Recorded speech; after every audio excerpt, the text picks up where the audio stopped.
C'est qui le plus grand stade d'Europe? C'est le Camp Nou. Presque 100 000 places, le Bernabeu, c'est même pas 80 000, ça fait quand même 20 000 places d'écart. Je trouve qu'on est quand même pas mal. Ensuite, on va me dire, oui, mais le Bernabeu, c'est pas que les places, c'est l'ambiance, etc. Ça met la pression aux joueurs. J'entends toujours la pression sur les joueurs d'Arsenal, la mercredi.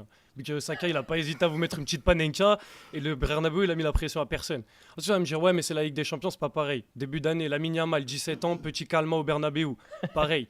On va me dire, ouais, mais ça peut-être parce que c'est le Barça dans Flick. Il y a 3 ans, on est en Europa League. Ferran Aubameyang devant, on vous met 4-0 au Bernabeu, pareil. Donc pour un stade qui met la pression sur les clubs adverses, je trouve que le club rival, il vous a mis quand même pas mal de scores.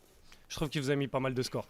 Ensuite, donc vous parlez comme si on n'avait pas accueilli la plus grosse remontada de l'histoire du football.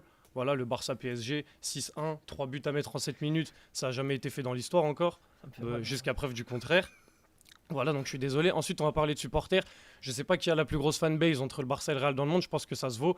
Mais l'authenticité des supporters barcelonais, ça, on l'a vu partout. Enfin, on l'a vu nulle part ailleurs, pardon. Nous, on a vécu 2 années en Europa League. On a vécu des Serginho Dest, ailier droit. On est resté là. Vous, dans le stade, on filme des supporters madrilènes. Ils embrassent pas le logo, ils embrassent les trophées. Vous avez vu ça où? Ils embrassent les trophées. Moi, je sais pas, j'ai vu ça nulle part. Nous, on embrasse les cuissons. Même on prend 4-0 contre Liverpool, on embrasse les cuissons. Je pense que Vous, t'as vous pas êtes